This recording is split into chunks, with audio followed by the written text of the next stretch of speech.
Janji seorang pemimpin ketika mau pilihan memang luar biasa, memang luar biasa. Janji diobral kemana-mana, setiap orang meminta ini, meminta itu, dijanjikan semuanya. Orang minta dipenuhi masalah ini, masalah itu, semuanya dijanjikan ketika nanti saya memimpin, maka saya akan merealisasikan itu semuanya. Namun janji tinggallah janji. Saya sudah hafal dengan hal-hal yang semacam itu. Para politikus itu memang ya rata-rata semacam itu gitu loh ya. Jadi mereka mengobral janji, tidak di pileg, tidak di pilkada, tidak di pilpres, sama saja. Janji mereka obral kepada rakyat, janji mereka obral kepada warga agar mereka bisa dipilihnya.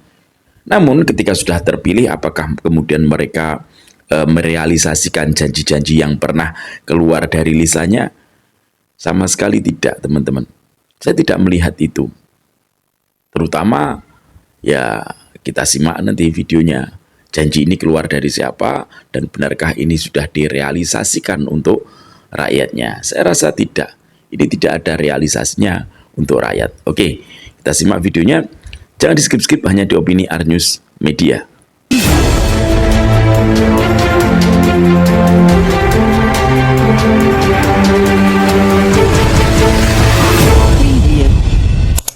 Video ini hanya untuk mereka yang punya logika. Bagi yang tidak punya logika, silahkan skip aja. Pemirsa, inilah janji Ahmad Lufti sebelum menjadi Gubernur Jawa Tengah. Kami berkomitmen akan melakukan penghapusan utang petani, nelayan, pelaku UMKM, sebagaimana kebijakan yang sudah ditandatangani oleh Bapak Presiden Republik Indonesia Prabowo Subianto. Itu tadi ya, bahkan mencatut nama Presiden Prabowo Subianto. Sementara rakyat juga tahu gitu loh, ketika kampanye Pak Prabowo sendiri juga mengubar janji-janji politik. Janji-janji yang pada waktu itu seakan-akan pro dengan rakyat. Namun apakah itu semuanya juga sudah direalisasikan? Ya kita simak videonya, janjinya bagaimana, realisasinya bagaimana. Prabowo Subianto membantah menjanjikan kenaikan gaji guru hingga 20 juta rupiah jika terpilih dalam Pilpres 2019. Prabowo menjelaskan tidak ingin membohongi rakyat dengan umbar janji politik.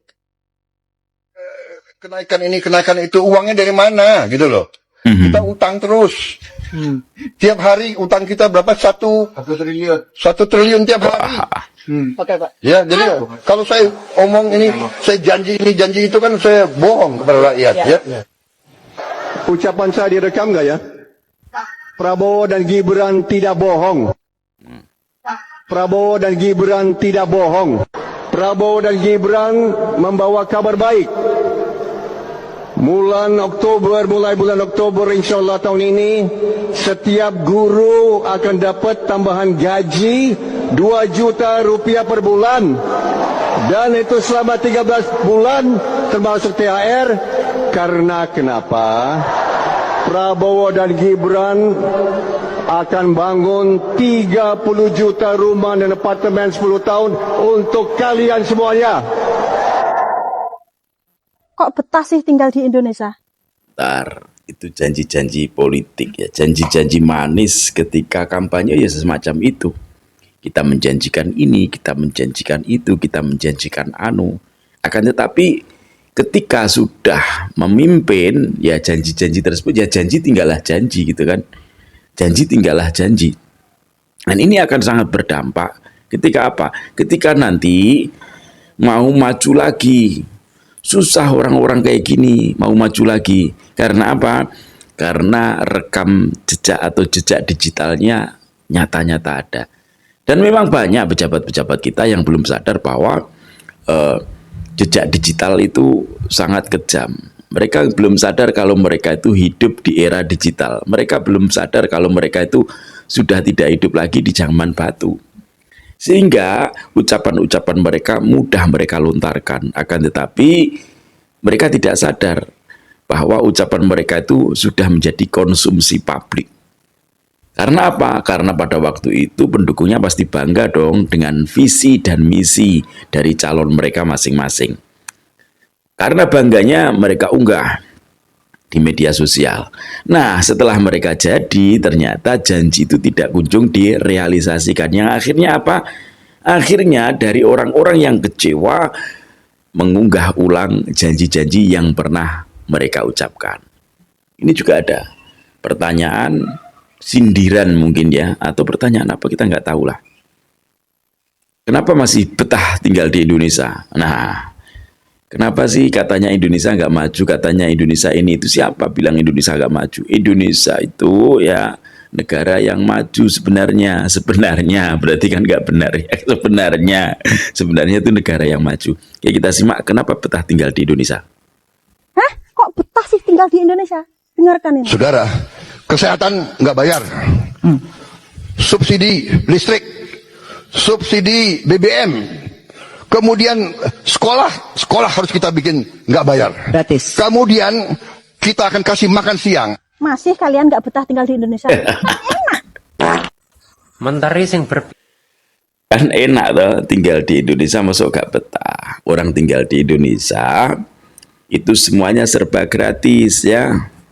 Makan siang sudah gratis, kesehatan gratis, listrik disubsidi, BBM disubsidi, transportasi juga disubsidi 100%. Dan ingat satu lagi, pendidikan gratis bagi sekolah-sekolah negeri sampai di universitas ya, sampai kuliah itu yang kuliah di universitas negeri itu semuanya gratis. Bayangkan kurang enak gimana tinggal di Indonesia? Enak loh kalau itu semua direalisasikan ya. Enak tinggal di Indonesia kalau janji-janji politik itu direalisasikan. Bagaimana kemudian kalau janji-janji politik itu tidak direalisasikan? Ya soro awake dhewe. Sudahlah. Makanya saya kadang gini ya, kalau ada orang yang terlalu naif dengan perpolitikan, ketika pilkada, ketika pilpres, kemudian siapapun gubernurnya, siapapun presidennya sama aja, kita yang nyangkul juga tetap nyangkul.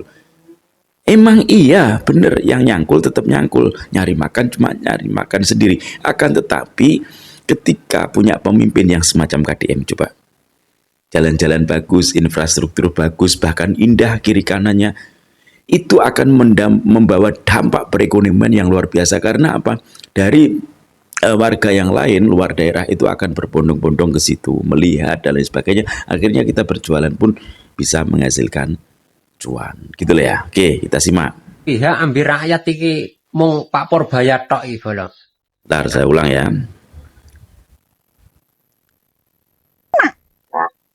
Menteri sing berpihak ambil rakyat iki mung Pak Purbaya tok iki bolong. Nyatane gawe usulan MBG diganti uang tunai saja. Iku wis padha karo pemikirannya rakyat iku. Rakyat Indonesia wis mesti setuju.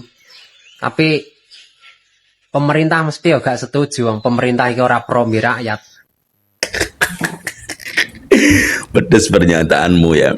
Jadi memang menurut saya MBG itu ada baiknya langsung berikan kepada penerima manfaat berupa uang transfer langsung biar dimasakkan oleh orang tuanya.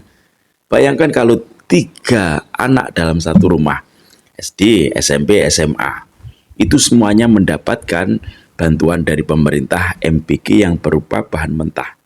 526 kemarin kalau dihitung kan, 526.000, katakan 500 saja lah. Itu kalau 3 anak sudah 500. Kalau untuk makan, untuk beli lauknya saja, 1 bulan 1 keluarga sudah makan bergizi semuanya. Dan saya yakin orang tua pasti lebih tahu apa kesukaan anaknya, apa kebutuhan anaknya. Nggak ada orang tua yang ibaratnya, wah terserahlah kau mau lapar-laparlah, kau mau mati-matilah. Nggak ada. Saya rasa orang tua di Indonesia, semua orang tua pasti menginginkan yang terbaik untuk anaknya. Makanya kita mendukung banget apa yang disampaikan oleh Pak Purbaya, agar MBG bisa diberikan dalam bentuk tunai kepada orang tuanya masing-masing. Semoga video ini bermanfaat. Pemerintah juga demikian, kalau dikritik jangan kemudian panik ya. Tanggapi kritik itu dengan baik, terus kemudian tangani juga kritik tersebut gitu loh, ditangani. Oh, ini berarti kalau masyarakat masih mau mengkritik artinya masyarakat masih peduli. Terkecuali kalau caci maki, hujatan, fitnah, nah itu lain ceritanya. Tapi kalau masyarakat masih mau menyampaikan kritik dengan santun, dengan sopan, artinya masyarakat masih peduli dengan pemerintahnya. Saya yakin ketika pemerintahnya ya dipimpin oleh sosok yang seperti Pak KDM, saya rasa banyak masyarakat yang mendukung, banyak masyarakat yang akan mensupport, bukan mencaci maki. Bahkan saya rasa ketika ada sebuah komunitas akan rela juga langsung turun untuk membantu apa yang dibutuhkan oleh pemerintahnya. Karena apa? Karena merasa bahwa pemerintah berjuang untuk rakyatnya. Wallahul muwaffiq ila aqwamit thoriq. Wassalamualaikum warahmatullahi wabarakatuh. Salam NKRI.